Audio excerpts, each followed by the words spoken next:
Wala. Ano to? Para siyang pakpak. Para naman siyang isda. Dito po sa dagat namin nakita, pira-piraso na. Yung iba naman kinain na ng starfish. Ay, eto pa. Ayan yung mga buto niya. Nagkalat yung kanyang mga buto, ayan. So ayun pa po, yan. Ano kaya to?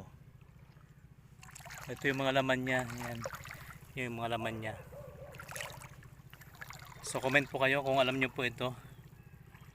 Para siyang pakpak. Ay,